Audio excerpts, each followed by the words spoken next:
267 combat engagements have been recorded by the General Staff since the beginning of the day. The toughest spot is the Pokrovsk section of the front.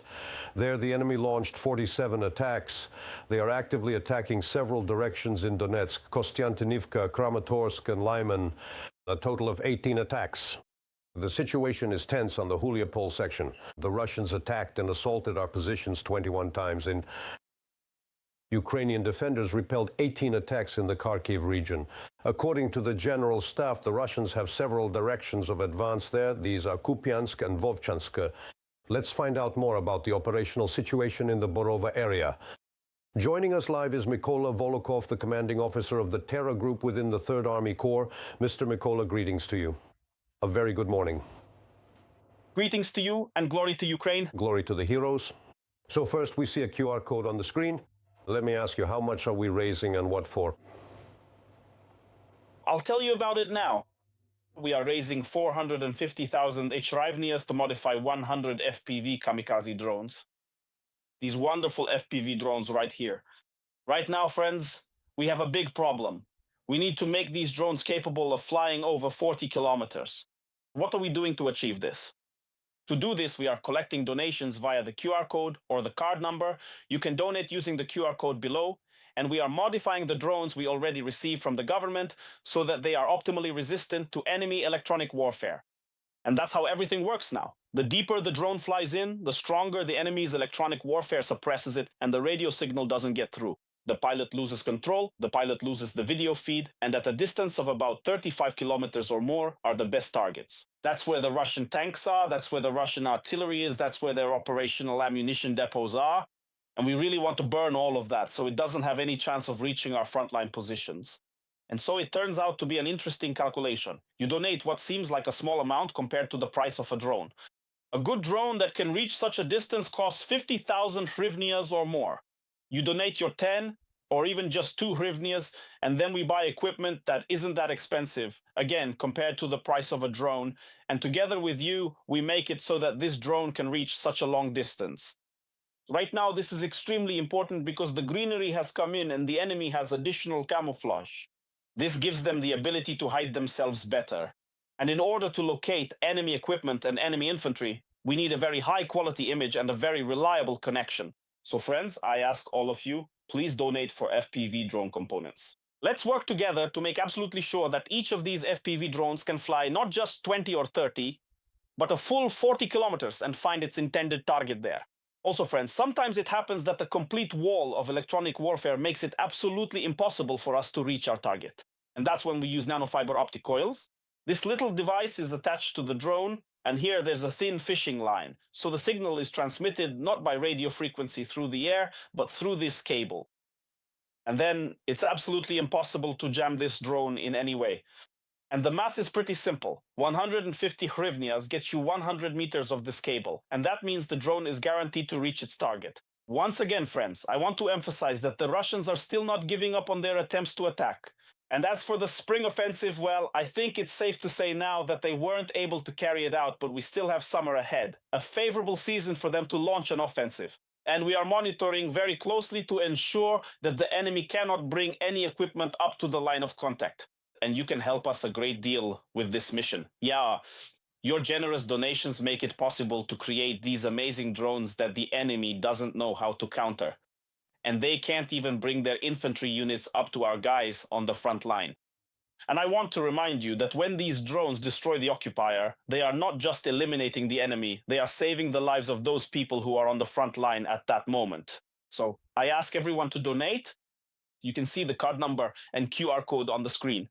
Let's destroy the Russian forces. Let's save the lives of our brave friends, your friends, and our beloved relatives. And let's accelerate Ukraine's victory together. Absolutely, Mr. Mykola. I'll also add that the QR code is on the screen. The bank account number is on the screen. Any donation helps, even the smallest one.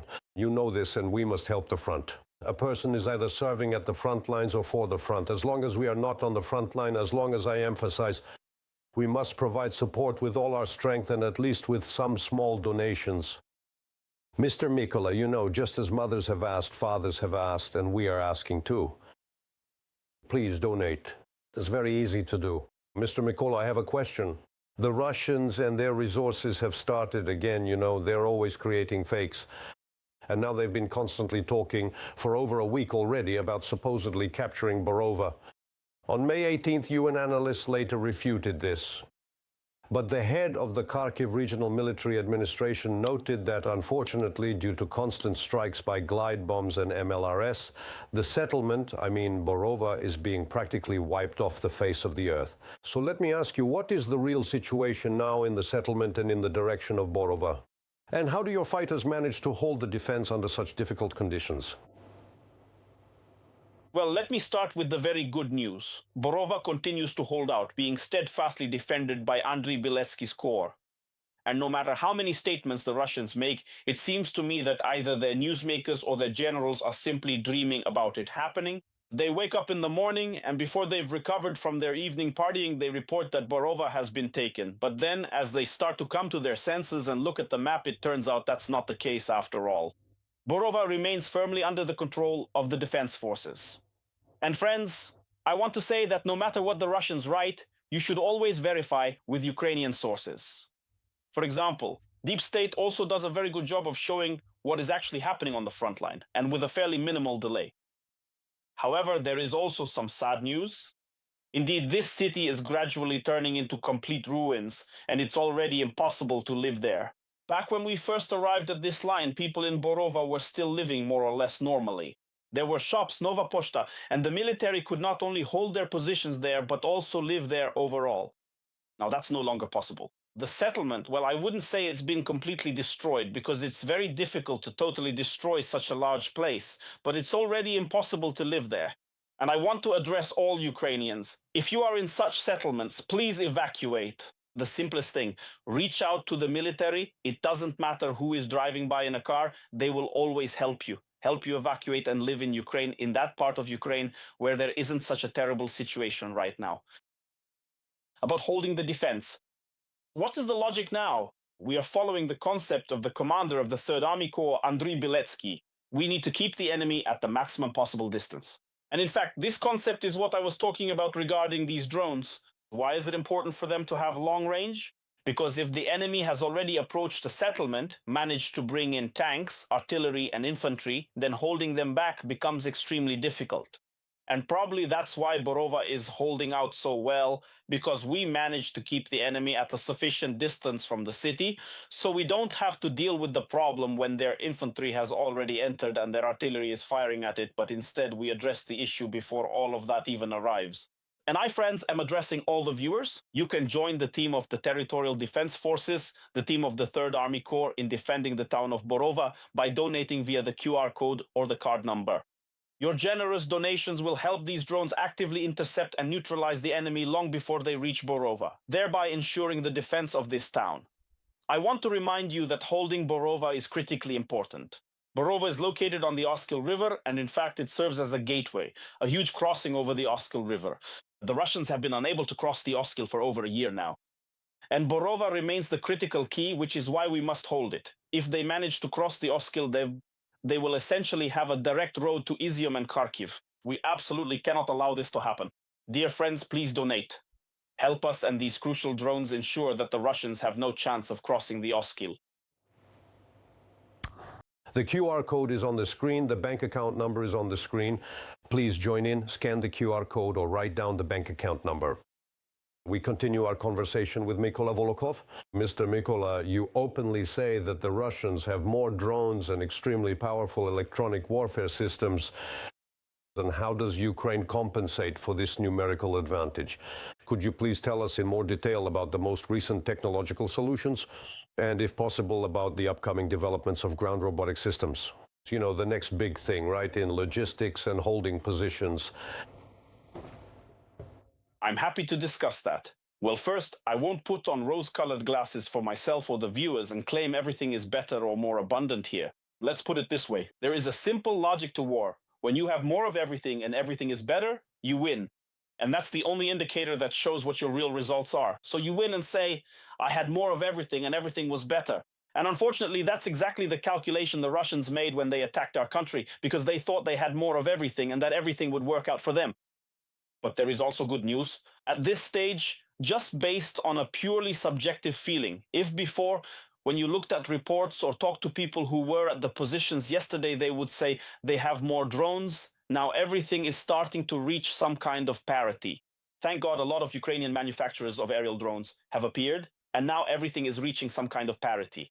And in terms of quality, we have an excellent system of innovation. Well, at least I'll speak about Andriy Beletsky's unit, where we have an R&D center, and we independently work on developing innovations. And friends, your donations, by the way, help us tremendously to do this. And in terms of quality, we even always stay a little ahead of the Russians, because for us, after all, this is a defensive war and we know what we are fighting for. More initiative, more faith in our own righteousness leads us to create innovations. And you, friends, can donate to these innovations using the card number and QR code. And then we won't have, let me be honest, even though we'll still have more aerial drones, they can be of higher quality, and that's more important. Let's move on to the second component, ground robotic systems. For us, this is absolutely essential because it is ground robotic systems that help reduce infantry losses. That is, while you can't replace an infantryman on the front line with an aerial drone, you can replace him with a robotic system.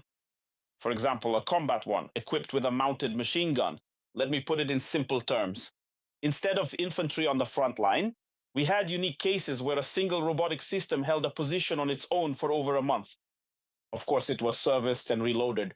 It hasn't learned to do that on its own yet, but there was minimal infantry there, and they only came when absolutely necessary. And as a result, this saved human lives. Moreover, 30% of all infantry in the 3rd Army Corps, right now, we are able to replace, well, let me put it as it is, not the infantry themselves, but infantry functions, because this also includes logistics. In reality, the most dangerous moment is when you are in a dugout at the positions, but when you are traveling there, you are exposed in an open field and also moving, making you very visible to aerial drones. And it is possible to replace up to 30% of the functions. There is a vision that over time it will be possible to replace even more. I think that we are unlikely to reach 100% because, after all, these robots still require human maintenance, but achieving 50% is quite possible. That's why robotic complexes are the kind of bet that just a year ago, let's put it this way, 3 years ago, it seemed like pure science fiction. And a year ago, it seemed like something we had, which was cool, but we wouldn't have much of it. And at this very moment, it's something that is proving to be incredibly effective. And we're actually setting new world records in logistics, in what is being delivered to the front lines, and in the rapid evacuation of the wounded. And it is truly difficult for you to even begin to imagine, my friends, just how much benefit this brings. Your generous donations allow us to experiment. They allow us, for example, to purchase components like these. I'll show you and explain everything right now. So we buy these kinds of components from China, not very expensive boards, innovative ones that have just recently been released. We buy them, try installing them on drones, try installing them on ground robotic systems, and see what happens. And very often we end up creating something that doesn't exist anywhere else yet, something the Russians don't have, and then we share it with the government, show it to them, and say, look, this works effectively on the battlefield, and then the government scales it up. But it all starts with your donations, with the fact that you trust us, and with the fact that you give us the opportunity to conduct these experiments, friends. And I ask you not to just take my word for it. Go to the Telegram channel of Unit T, go to the Telegram channel of the 3rd Army Corps, and see for yourselves how all of this works. I would like you to support those units you trust, and for your trust to be based on objective results. And it turns out that together with you, we are creating those innovations that overcome the Russian numerical advantage in drones. And here's another interesting fact. The Russians always had more of everything, while we had better quality, and it was better quality precisely thanks to your support.